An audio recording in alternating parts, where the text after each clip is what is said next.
today because, as you can see out the window, it would have been very easy to just stay wherever you were. So I really appreciate you being here with me today.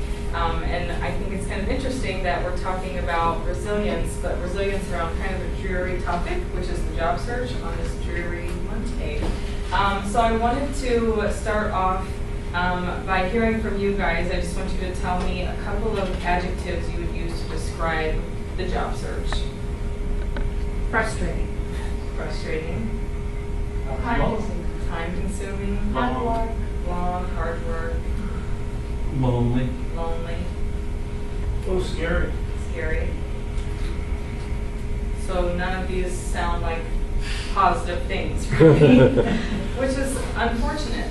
And the reason why this topic means so much to me is because when I first moved to DC, I'm originally from Atlanta, Georgia, and when I first moved to DC, it took me about 10 months to find a job. And those 10 months were extremely exhausting. They were long, it was scary, it was not fun. Every day I'm like, I thought I was great, what's wrong with me, what's happening? And I had to find myself building a lot of resilience in that time. And I think it's very serendipitous to me that I ended up finding a job that helps other people now get jobs, which is what Careers Nonprofits does. We help people find jobs in the nonprofit sector. And so I'm a person of faith. I prayed a lot throughout my job search. And I knew that whatever I got into, I would do everything I could to help people in my circumstance not have to feel the way that I did, because it was very, very discouraging. And one thing about the job search that I want us to hopefully leave with today is that you don't think of it as scary and long and treacherous, but instead of empowering, because you're going to find a new opportunity that you then get to make your impact in. And it may take you longer than you wanted to, and it may take you less time than you wanted to. But regardless, that's your journey, and you can't run away from it. All you can do is embrace it and change the way you think about it. So that's what my goal is for us today. I hope this thing works, right? So my objectives, like I mentioned, we're going to talk about how you can increase your personal resilience and your energy levels, because I think they tie hand in hand. Leveraging your ability to clearly think under pressure. Diminish symptoms of personal and professional stress, and then provide you some tools to increase your confidence and clarity in your job search. So the first half of this is a little more, feeling and, how you can personally impact yourself. And then the second half is actually some tools that are tangible that you can take. So it's going to be a little bit of hard application and hand application. And so I want to start first by talking about the Harvard Grant study, which is a very well-known study that a lot of people, I'm sure, have heard of. And if you hadn't, you can look up most of it on your own. And I'm only going to talk about a very small portion of it. But what happened was, it was a study of adult development from Harvard Medical School. And they took these men right before the outbreak of World War II, and they studied their whole lives.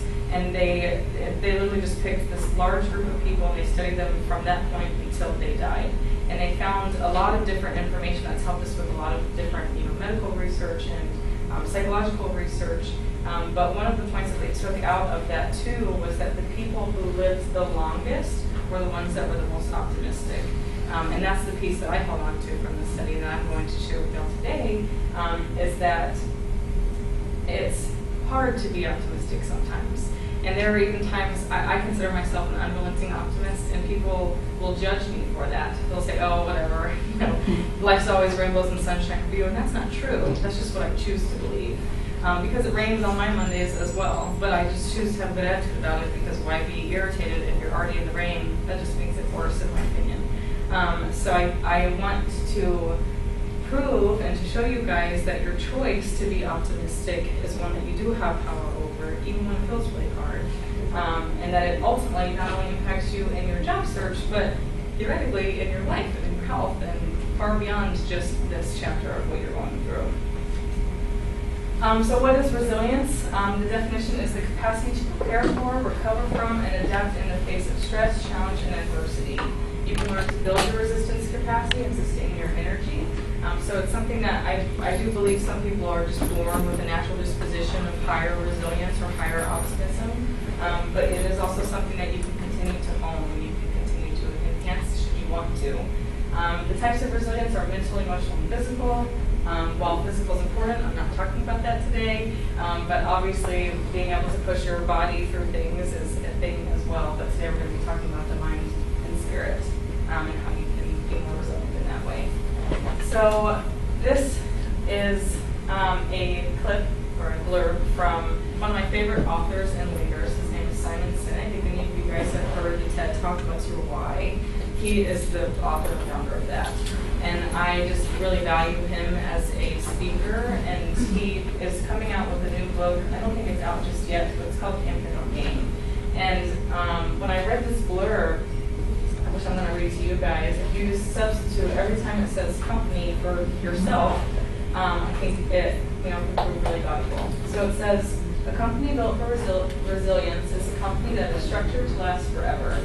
This is different from a company built for stability. Stability, by its very definition, is about remaining the same. A stable organization can theoretically weather a storm and come out of it the same as it was before. In more practical terms, when a company is described as stable, it is usually to draw a contrast to another company that is high risk and performing. Slow growth but stable, so goes the thinking.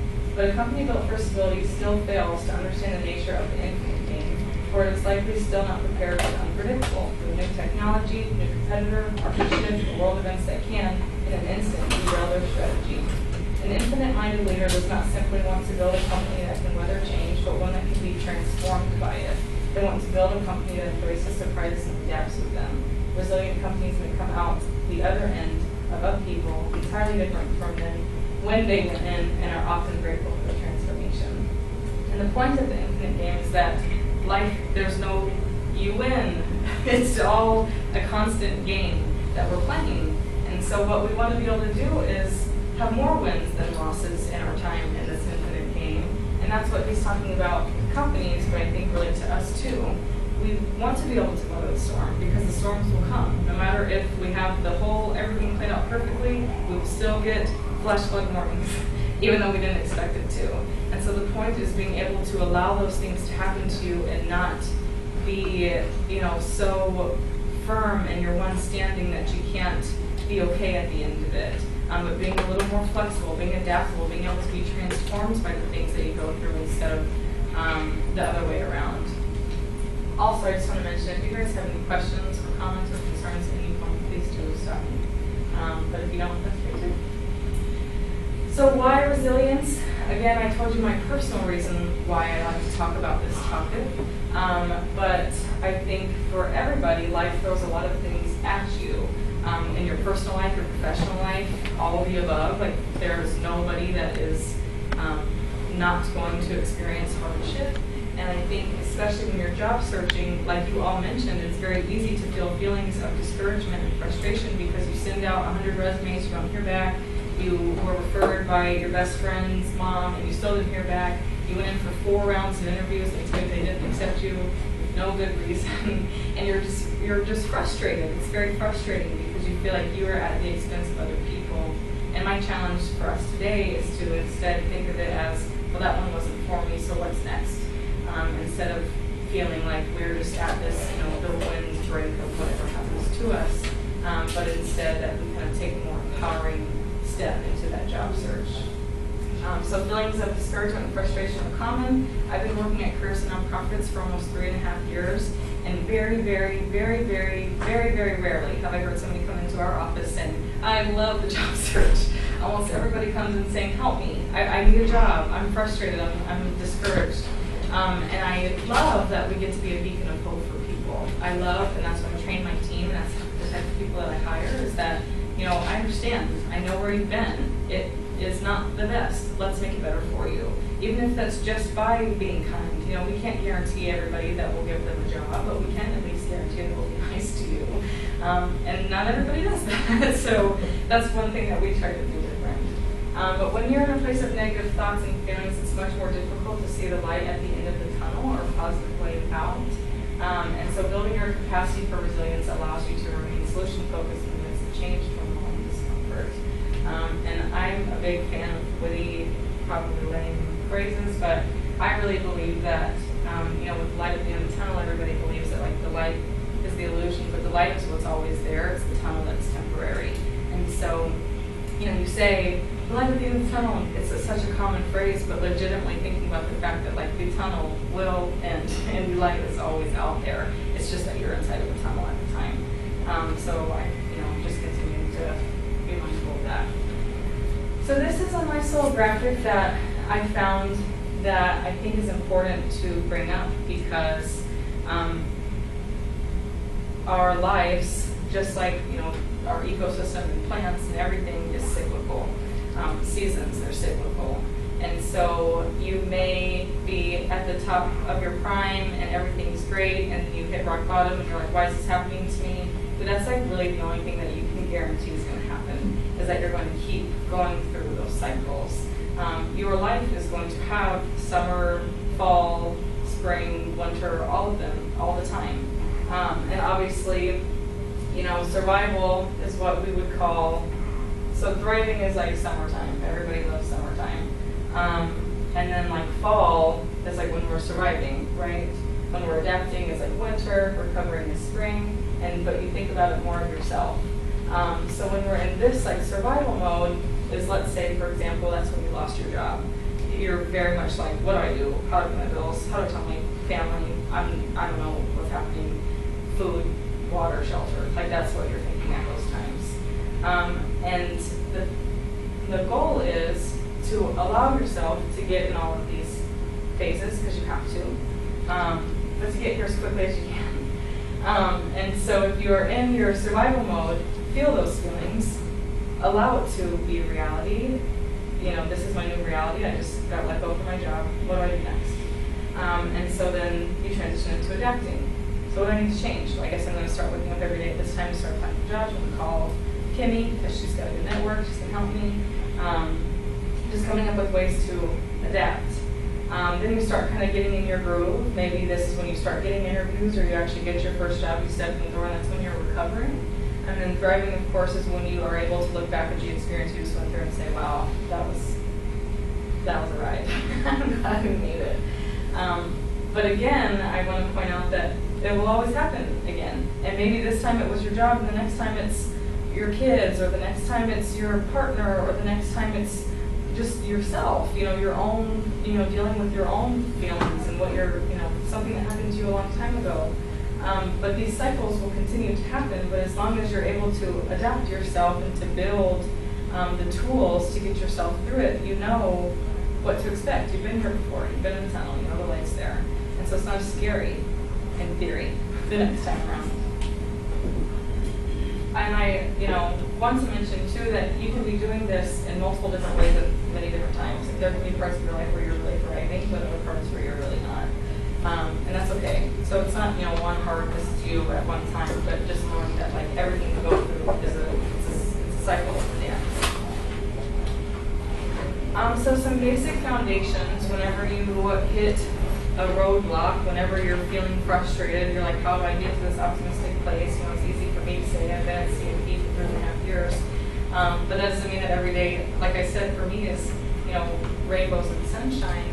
But these are the foundations that you should set at that point and then keep forever and ever if you can. So basically, getting good sleep, exercising, eating well, taking me time, having a lot of self-awareness, taking the opportunity to sit back and say, okay, what could I have done differently? What could I do better? How can I improve?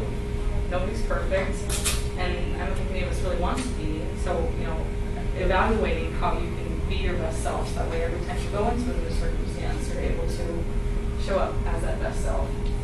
But if you're not sleeping, and you do get an interview, and you show up, and you're too tired to even explain why you're great, then how do you expect to get hired?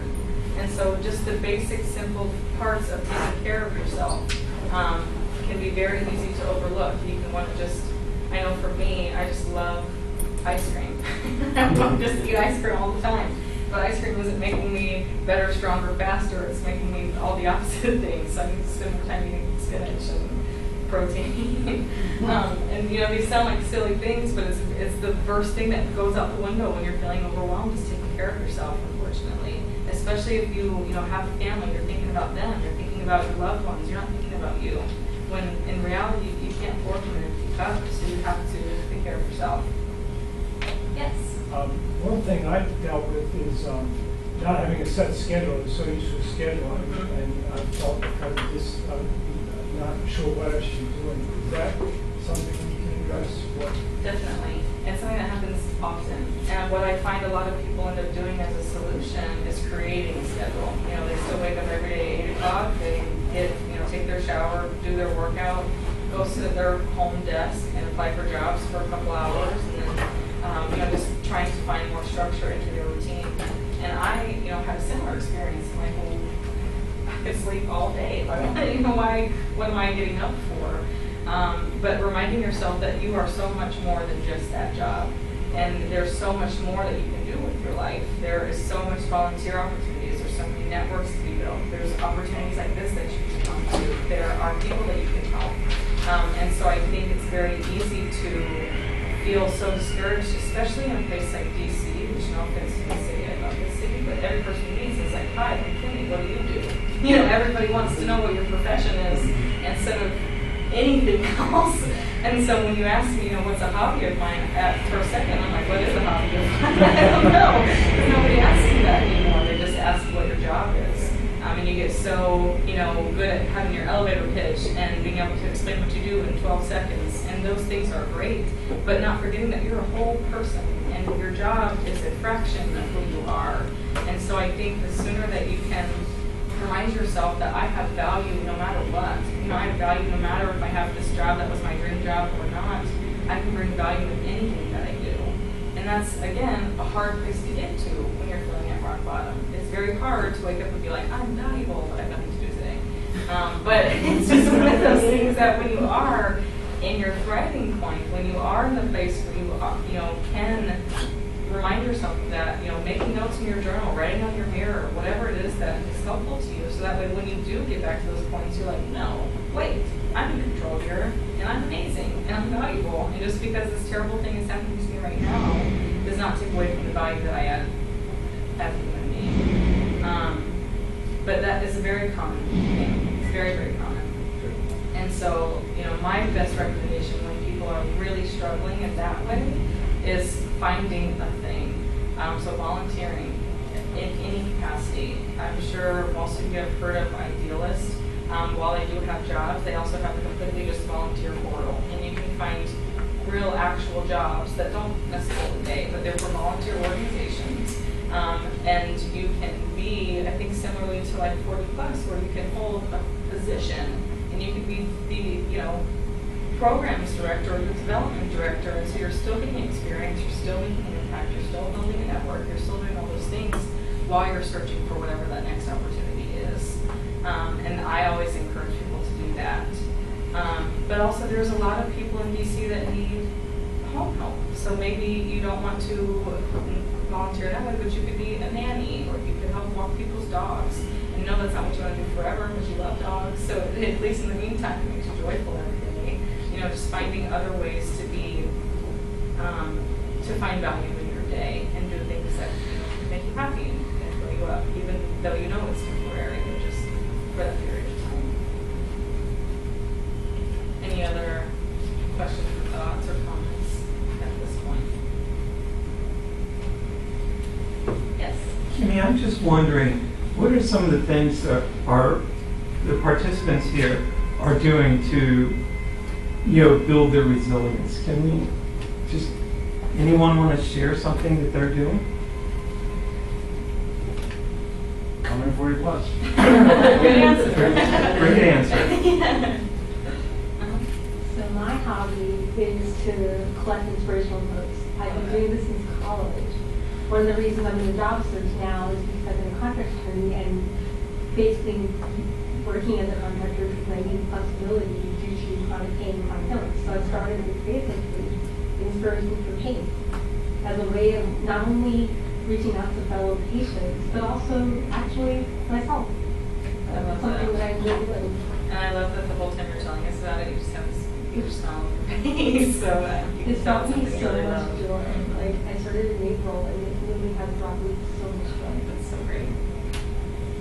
Yeah, doing all kind of things that you cannot do when you are working like crazy, full time, 10 hours a day. You cannot do many things you enjoy, and now you can do them and also, of course, working on your job search. For sure. The only bad thing about the volunteer and other jobs that you mentioned is that you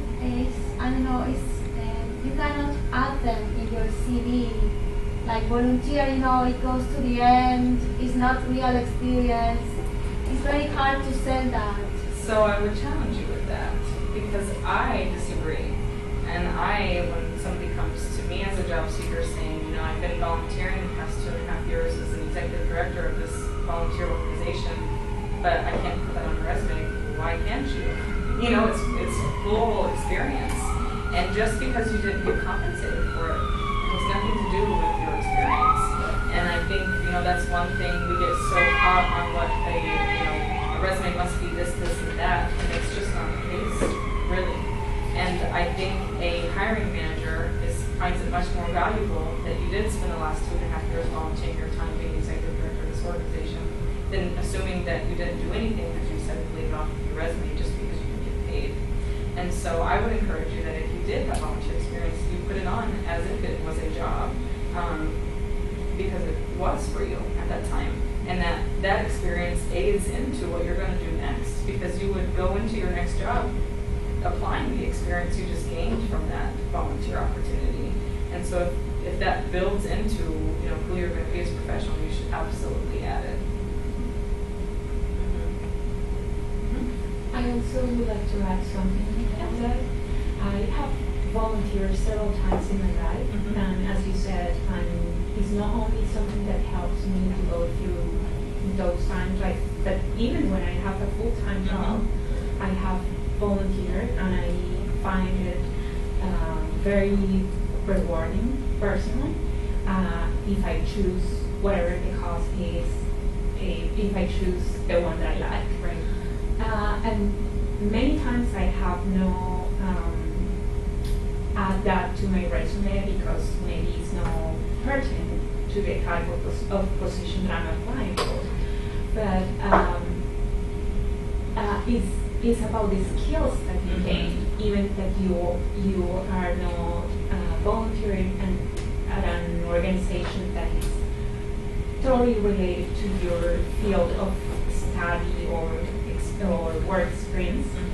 You can gain just the fact that you are connecting to other people, that you are learning about other things, and you have a lot to gain. Right, exactly. In any manner, even if you don't have it on your resume. And sometimes, actually, it has helped me in unexpected ways. Like, at this time, I started a month ago in a job. And I have had in the past jobs where I have been in contact with speakers of other languages, and as a volunteer and as a worker. And I didn't expect that was actually something that was going to help me in the process of being selected for my current position. So you never know, as they say, go. Yes, and to that, and I'll get to it in just a moment. But like you mentioned, so I'm the managing director of Careers and Nonprofits. Prior to this, I worked in higher education. I've also been a cheerleading coach since I was in college. And I have that on my resume. And I've even had people before I got into CNP encourage me to take it off my resume. And I said I don't want to, because I want whoever hires me to know that that's something I value, that's something I care about. I want them to look at my resume and say, oh wow, she's a cheer coach, that's fun. I want them to know that of me, so that way it adds to my personality, it adds to me as the whole person, not just my exact work experience. Because while there's a lot of things I do as a cheer coach that don't apply to my job, there's a lot of things that do. It shows me leadership, it helps me in the way that I communicate to the kids and to my team. It helps me be patient. There's so many things that I learned there that I think translate really well, that if you're just really hard and fast, I'm like, well, that doesn't matter for this job. But there's more to me than just that. So I really encourage people to always put those types of things on the resume. Yes? At 40 Plus, we teach that what you want to put on your resume are your success bites. Yep. And you can have success bites in volunteer activities. And even if you feel a little uncomfortable, and I'm with Kimmi, I would put it on my resume. I do put it on my resume. It can help you answer challenging interview questions. How did you spend your time during this transition? And if you said, well, I used this time to increase my network by volunteering, or I decided I wanted to help others in this time where I had some, disposable time, it can help you connect with your interviewer. So definitely, and by the way, here at 40 Plus, what we do is we try to, each role, we try to build in success bites so that when you volunteer here, you're going to have something that you can put on your resume that will make you look like you are being a productive, you're using this time productively. Absolutely. Just a quick question. I actually do some volunteer work in my community. It's just like me, but I've been able to change some things, and I gave it a name. I have a website, but I had it at the top of my resume, and then I take it off. And then, like right now, it's at the bottom of the resume. So I was wondering, like, how many hours do you have to? How many hours? What would make it justifiable to put at the top? That you do it. That I do that. Yes. Oh, that I do it. That you do it. That's what makes it. Does it 5 hours a week, 10 hours a week? Doesn't really But matter. I just to get to that. The next entry was to be a full-time job, Right. which was 40 hours. For So sure. it seems like why am I? So it's still fine. You think? Yes. Okay. And the way that you would justify that is, that is the only time commitment that you had, or that it was allotted, or that was necessary, or whatever the case may be. But nobody's going to ask you how many hours a week you volunteer to do that thing. And if they do, why are you asking that? And that's. I just don't want to be done. looked at as deceptive or Of something. course, right? and I value that very, very much. Yeah. And I think, there's this fine dance with resumes that I find really put a lot of red tape on people. And people feel very fearful of their resume. People spend so many hours tweaking and editing every single little thing of their resume when the person looks at it for, I'm serious, 5 seconds, if that. And so, what I want to hopefully provide is, continued encouragement is, yes, pay attention to the details because your resume represents you. But if you volunteer, put it on there. And if somebody's not going to interview you because you did 5 hours of volunteer work a week, then that's not somewhere you want to be anyway, because you would show up having to act as if you didn't do that. And so, no, it doesn't have to be a full-time thing that you do to have money resume. But if that's what you're doing right now, and that's what somebody would call you and say, hey, I see that you're doing this currently. When are you available to start working? So they already understand what you're doing. If you feel confident in that, then it should definitely be on your resume. Yes. Yes, I just want to support you, Kimmi. I'm a former employment manager for a number of high-tech companies in the area. And I just want to say that, I've read thousands and thousands of resumes. And one of the areas of the resume that I always took notice of, in back at the, towards the end of each resume, people would put their awards, publications, and extracurricular activities, volunteering. To me, that was a very important part of that resume. Also, in the cover letter, you can maybe explain a little bit of what you're currently doing, which adds credence to your volunteer activity. But just to support you, Thank it's you. very important to put down what you're, because it shows you as a whole person. Absolutely. Other skills come out of that, like you mentioned, the cheerleading, et cetera, which can be very valuable in the job itself. So don't be afraid to do it. Absolutely. And it helps too, I think, building rapport. Because let's say that the person reading my resume, their daughter also cheers. And so then when they call me, we start a conversation about it. And so now we're becoming more of people instead of just job applicant and hiring manager. And that's what we want, right?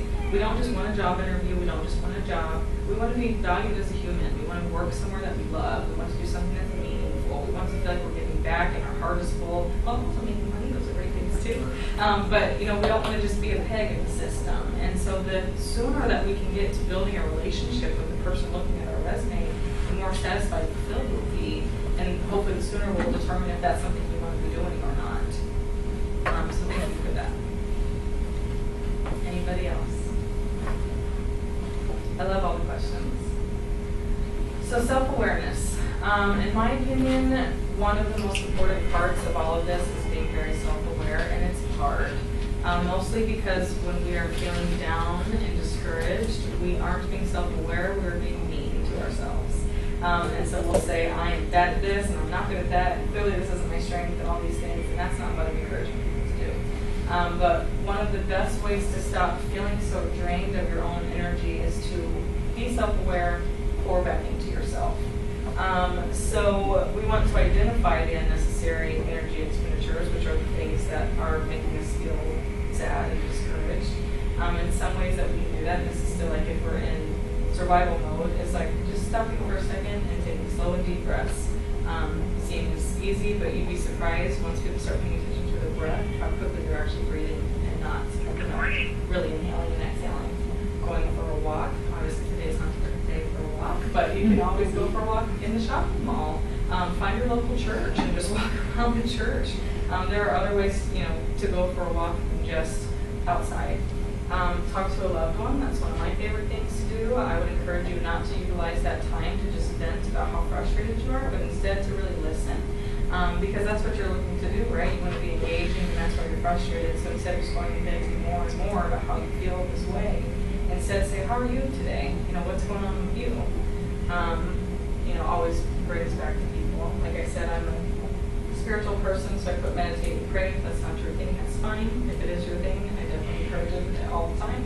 And then preparing. So knowing that change is constant and allowing yourself to be comfortable with change, as well as prepare and take charge when you can, which I'm going to get to just on how we can do that. So we want to feel more positive emotions, right? That's how we get faster to feeling better. And so my favorite thing to do is to sit and reflect on a moment where I can actually viscerally feel these things again. So I encourage honor, dignity, confidence, appreciation, gratitude, kindness, compassion, care, love, tolerance, patience, joy, enthusiasm. There's so many more of these words that make you feel good. And so for me, I'll just close my eyes and think of the day that my God baby was born and how joyful that made me feel. And then I can just much more quickly get into that space. It has nothing to do with my job search, but it makes me feel better because I remind myself that I can feel these feelings and I'm the one responsible for them.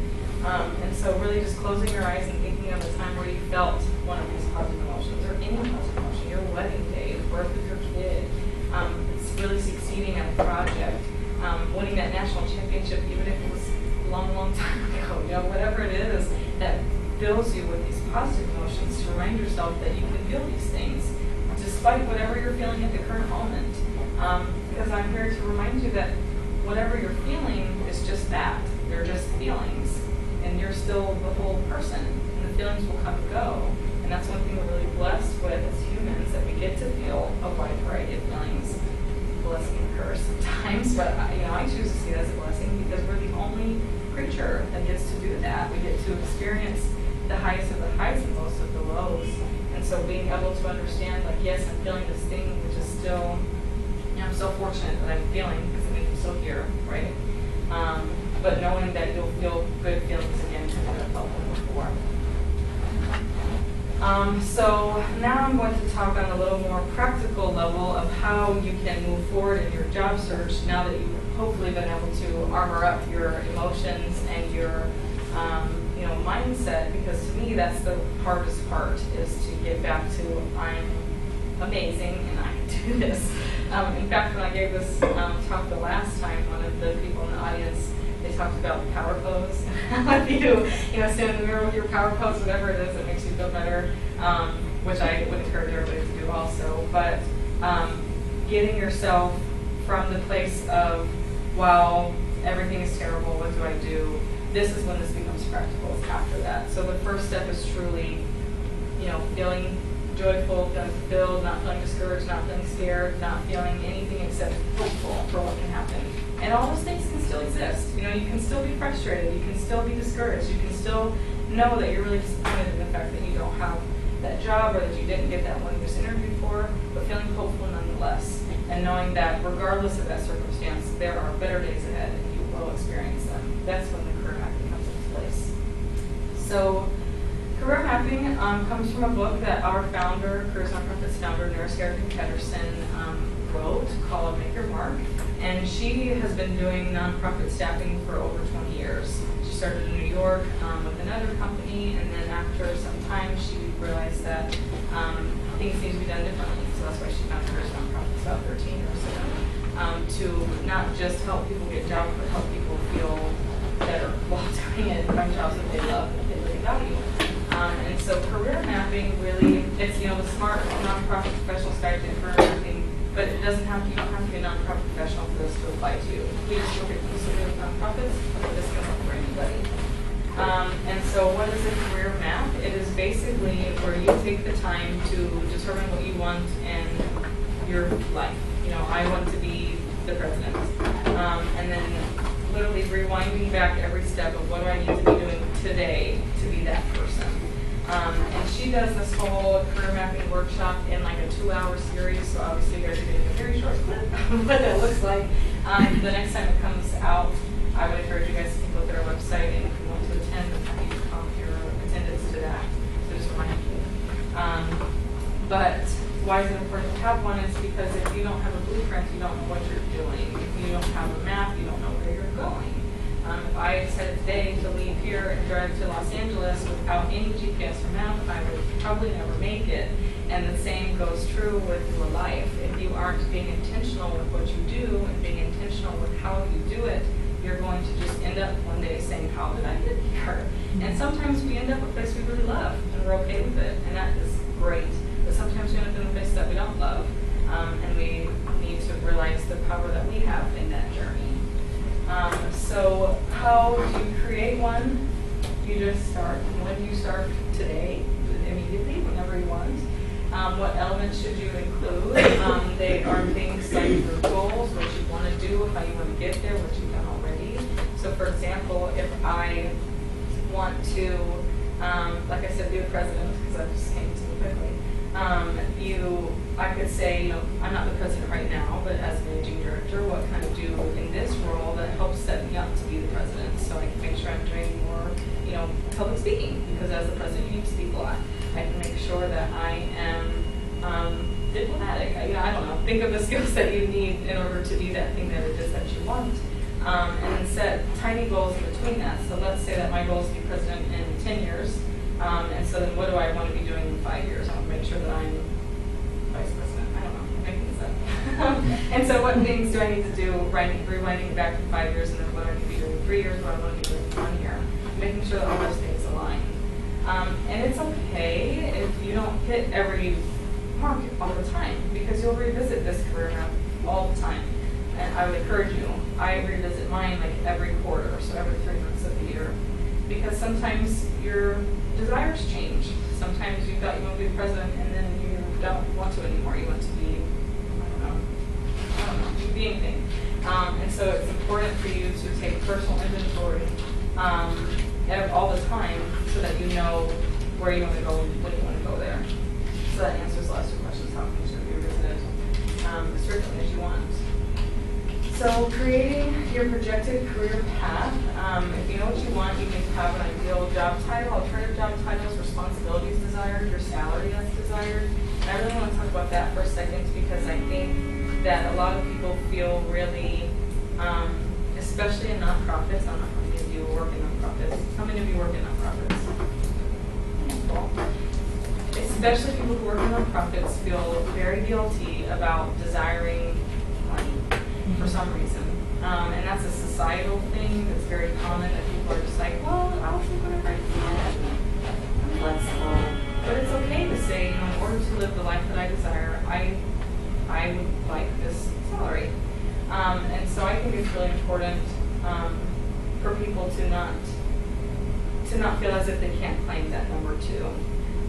And so much so that, you know, why not dream big? For example, I want to be a philanthropist one day in my life. This is a true thing, not the president thing. But I want to be a philanthropist. And I cannot do that if I don't have money. I can't help people build their nonprofits and build their dreams if I don't have money and resources to do that with them. And so for me, sitting here living small, saying, I'm okay with just this tiny little salary forever, well then I'm never going to be able to make my dream come true, helping other people's dreams come true. And so I just want to encourage you guys to feel more empowered when asking for, you know, compensation, especially in the job search when you're not currently working. It's very easy to say, just put me in coach, like I'll literally do anything, I'll take whatever, and that's an okay attitude to have, but also don't feel bad for wanting to do more. So that's my little piece about that. But then, with that, identify reasons why you aspire for these goals. And this thing, going back to the What's Your Why guide, Simon Sinek, if you don't know why you're doing it, you're going to have a hard time continuing to do it when you're going to get stuff. So writing down why, you desire these things. But then, who you want to work for, what are you passionate about, all of the more details you can give, the better. And don't, you're just dreaming right here. Just write down everything, your perfect dream job, what would that look like? Put it all down. What's the worst that could happen? You get it, so, or you don't, which you already don't have. So you're not hurting yourself by dreaming about what your true position and career could look like. So some tips about all of this. Obviously keep your resume and cover letter up to date. The more up to date that it is, the easier it is for you to send it out really quickly. For example, I'm not job searching right now, but heaven forbid my dream job walks through the door tomorrow. I don't want to have to take 10 business days just to get them my updated information, because that's too long. I could miss out on that opportunity at that point. So I'm not looking to go anywhere, but my resume is up to date and I can send it to you when you back to my office if I needed to. The same with cover letters. With that being said, I think, like we mentioned earlier, there's a lot of back and forth about what's right on the resume, what's right on the cover letter. There's so much information out there that it can feel really overwhelming. And so if you need help with any of that stuff, I would encourage you to identify a trusted resource. If you consider that to be me, I do have business cards here, which I believe I gave to you, Fred. Yeah. They're right outside the door. Perfect. So feel free to take it if they run out for whatever reason. My contact information is very easy to find, so I'm not hiding from you. Please get in touch with me. But I can either connect you with a recruiter or myself or someone on the team, somebody that I know, so that you can feel like you're getting a good understanding of what it is you're doing and how to do it. Also, finding a mentor is very important. Very important. And I think it's important to have multiple mentors at multiple stages of life. Just people that you look up to. And they don't have to be older than you. They don't have to be, I think it's helpful if they're in a position that you desire, so you can kind of model after them. But people who you just value, I want to be a little bit more like them. And just ask them, hey, can I spend more time with you? Can we get coffee once a month? Can I just chat with you on the phone? Most people want to help, and they'll be flattered that you think of them that way. An accountability partner is so important, somebody that will hold you accountable. So it's not the same as the mentor. Sometimes this is your partner in life, sometimes it's your best friend, sometimes it's your parents, sometimes it's a complete stranger or somebody you met at work, but somebody that will say to you, hey, I don't think you're doing what you said you wanted to do. But not in a judgmental way, not in a harmful way, but somebody that will just help keep you on track because that's what you want, a cheerleader. And then most importantly, always believing in yourself. It's the most important thing. So to make all of this happen, you have to set goals. And so most people have heard of SMART goals, but if you haven't, it's basically just a way to set goals that are actually achievable for you. So the S stands for specific, the M stands for measurable, the A stands for achievable, R is relevant, and T is timed. So a SMART goal, for example, would be something like, I want to make $1 million by the time I'm 40.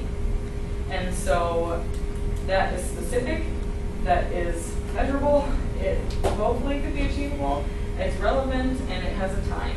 And so I would encourage you, I would say that we could take time to set some SMART goals, but I'm not sure that we have enough time. But I would encourage you when you leave here today to set some SMART goals for yourself that you can achieve at your rate. So if that is, I want to have interviewed for 2 jobs by the end of this year and be ready to accept one by January 1st. Super specific, you know if you attain it or not, you know if it's going to happen, it's got a timeline.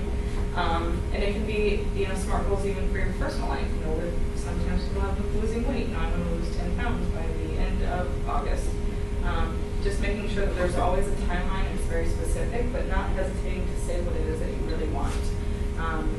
Because what's the worst that can happen? You get it. Any questions on SMART goals? Yes.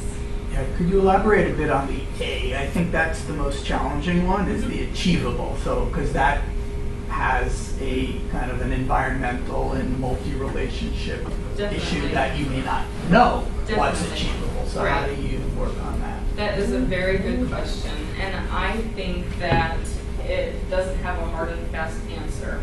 So something that is not achievable for me, for example, is to, well, again, I'm really optimistic, so I can go mine too. But there are certain things that maybe just like because of my stature I can't achieve, or because of my gender I can't achieve, or because of where I live I can't achieve.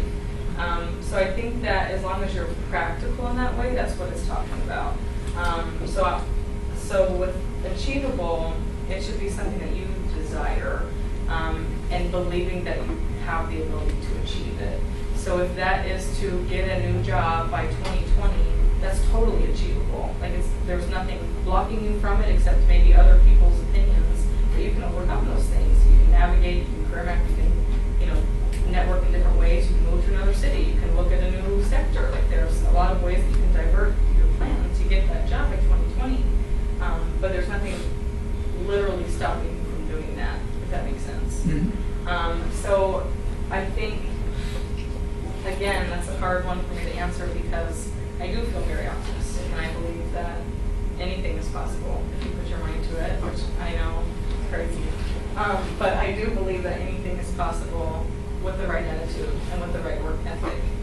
So I think it could be, in theory, anything. So if you have a specific example, I'd be happy to help you navigate that better. Mm-hmm. Do you have a specific example? Not right now.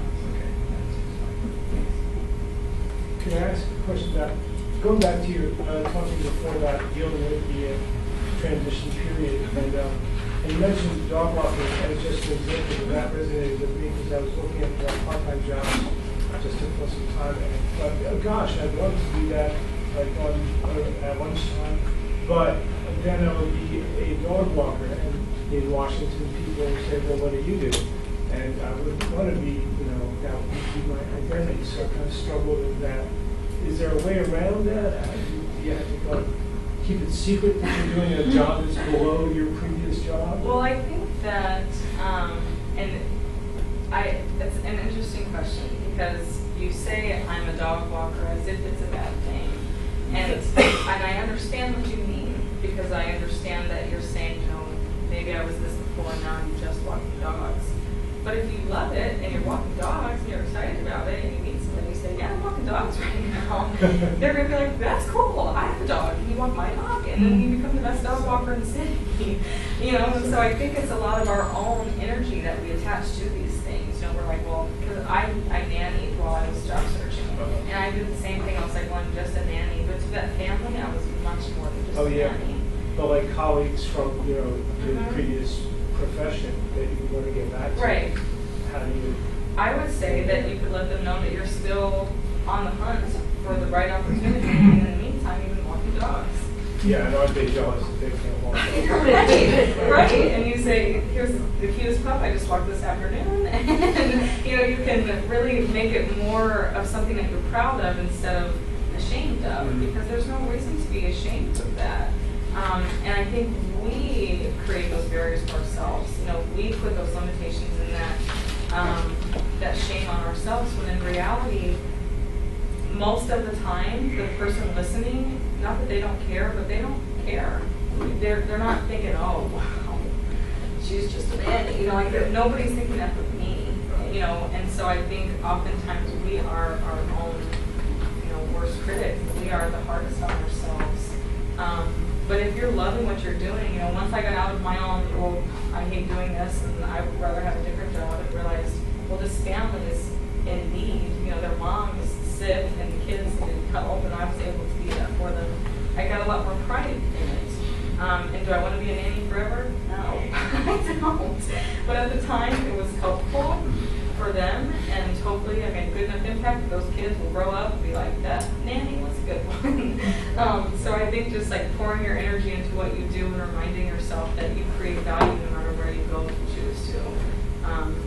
And telling your friends that if they know other people that need their dog walked, to let you know so that you can be the best dog walker in the city. Yeah, you're right. It's more like, in my mind, I was imagining what, colleagues would think or say. That was really And that's such a common, like I said, I did it too. I was very much that way. Especially first moving here, like nobody even knows me. So the person I'm saying is I'm Kimmi, and I'm a nanny. And nannying is a beautiful thing, and I was just too caught up in my own sulking to value what I was doing. And so I think, not standing in our own way, if that makes sense. And dogs are great, and if anybody needs their dog walked, we've got it. That's the one I saw a couple hands, I don't know if they're still. I was going to say is that I'm my own worst critic about this stuff as well. I'm only a contract attorney, but I hope and pray that future employers will see that the last 4 years I've actually been steadily employed. I've been doing something, been productive, earning money, and not relying on anyone else. I've been resourceful. So you, me, and others who are in that situation of taking jobs that are quote unquote beneath us. Yeah. Another way of looking at it is we're resourceful. Points for yourself. Your colleagues might even consider that, wow, I'm doing something better than nothing. And I think it even reflects on like servant leadership, right? So, if you see somebody who is the CEO and they're changing the coffee filters, like you're not like, oh, there's a coffee filter here, they're just being helpful because they see a need and they have the opportunity and time to do that.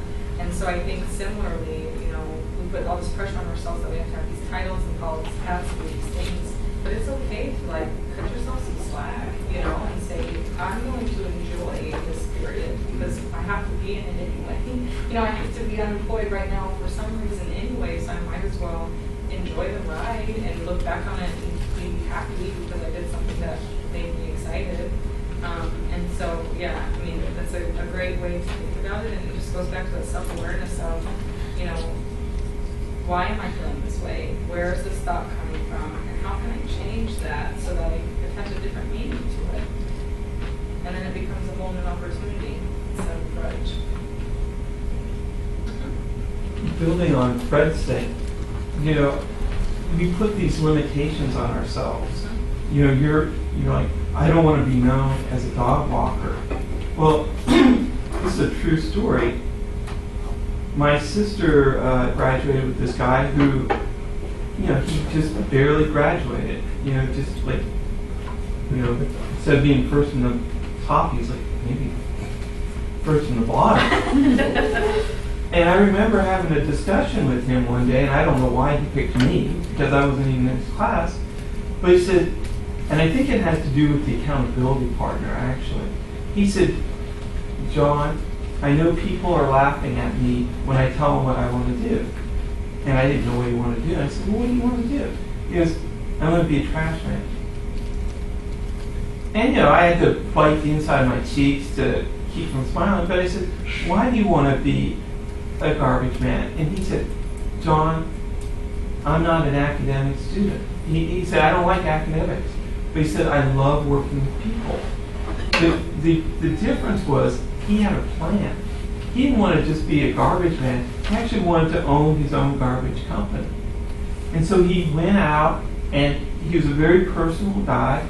He went out and built up a huge clientele, which he then sold to one of these major garbage companies. I think it's BMI, is one of the big ones, for an insane amount of money. The money that probably the person who graduated first in his class would envy. Certainly I envied at the time. And then you know what he did? He was smart about it. He sold them the rights to a geographic area. He moved one county over and did it all over again. And when you look at what he accomplished, and I remember watching, him grow his company. He started out with a truck that I really thought was going to, break down every single load. To one day I saw he had a brand new truck. And then one day I came and visited my hometown. I saw they had 6 huge trucks. And then I started talking to them. But that was the thing.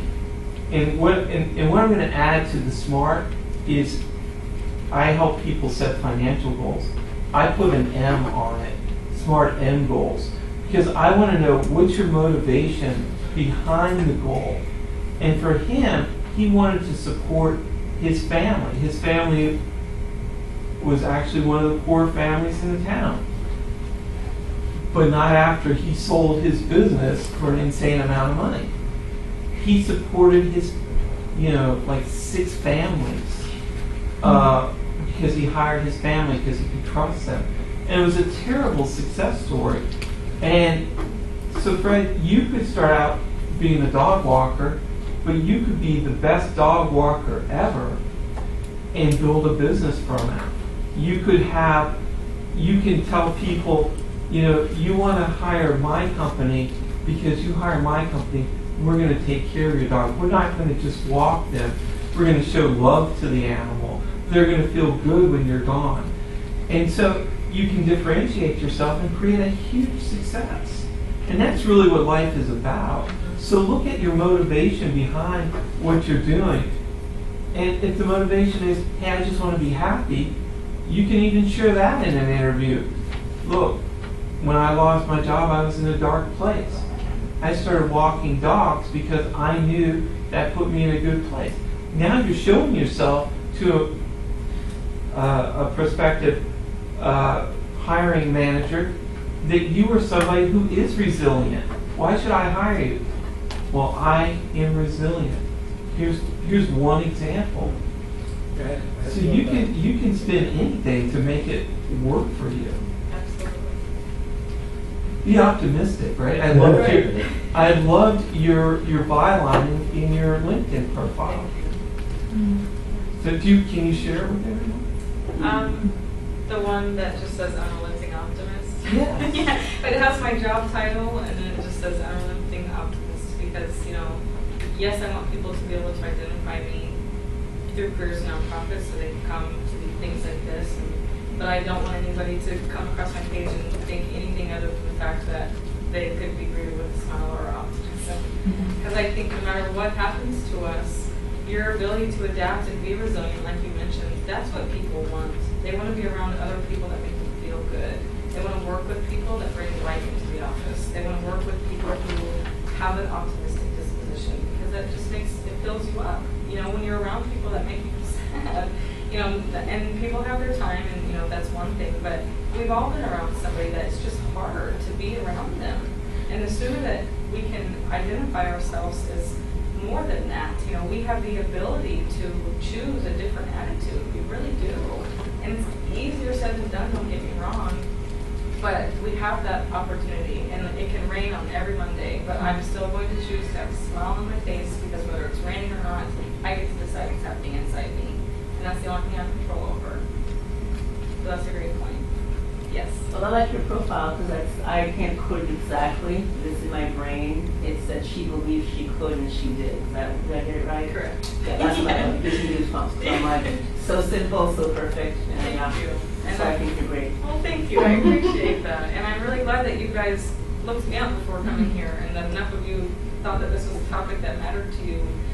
Because I think it really matters to a lot of people. And, once we allow ourselves to be vulnerable enough to come talk about things like this and to say, yeah, this is crummy, and I don't love it, and I want to change it. And then we find ways to change it together, and it just creates a ripple effect. So I hope that you guys took something from this today. I hope that you believe that you can, so you do. I hope that you want to be optimistic, and you share this with other people that need it, because I think the more positivity we put out there, the more we're going to get back. And that's the end. I think you have something else to go to, so we're going to wrap it up, but we do have contact information for Kimmi outside. Please, thank you.